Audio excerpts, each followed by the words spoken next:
Dude, the hoarder stuff is just as gross to me.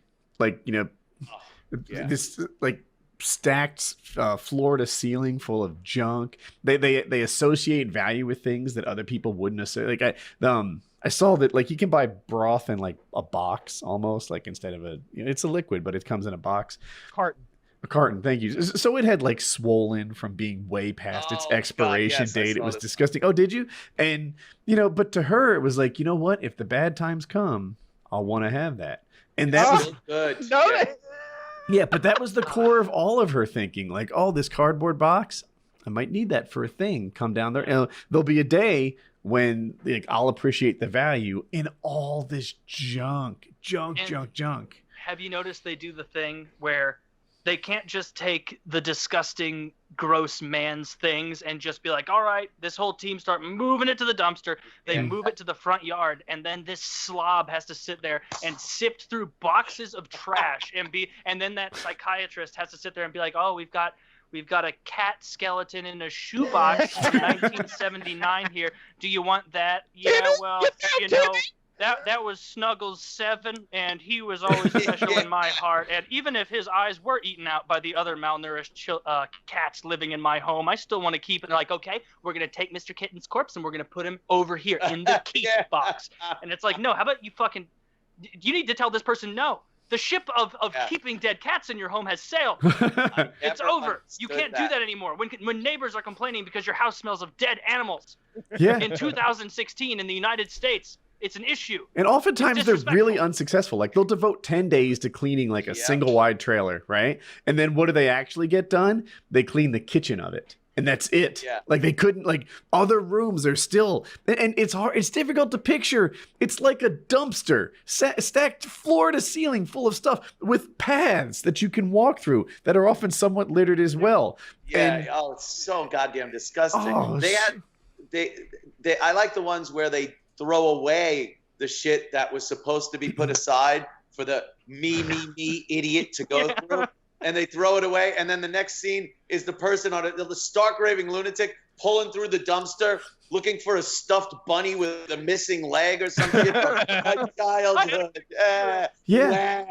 Me. Like some of the things we talked about, like almost always, like the things you mentioned kind of sort of maybe have some sentimental value, like the cat skeleton, which is gross, but like in a twisted part of me kind of gets it. But this is like expired food that they keep, the fruits and vegetables with mold on it, boxes and like, ripped open plastic containers. I saw one where every time they wiped their ass, they took that soiled piece of paper and threw it in the shit paper pile on the floor. Oh, God. And they just shitty paper go in the shit paper pile.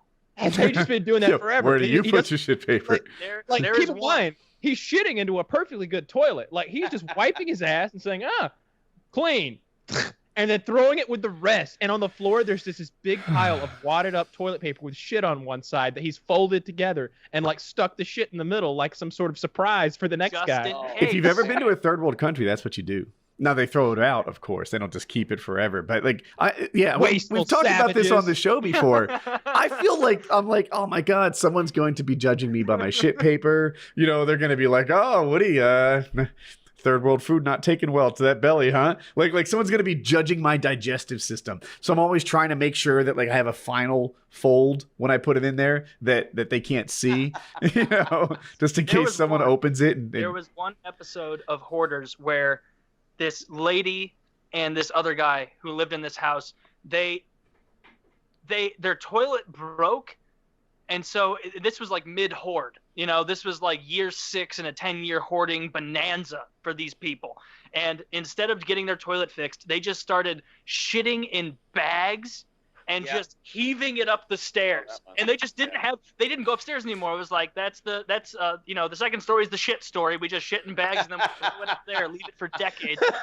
That was one episode where the guy coming in, that overly nice had to come in and actually talk to the crew and be like, we got to shut this down. Like, we can't have you guys walking around in tepid, humid air with decades-old feces floating about. Anything could be in there. That's where the Zika virus came from.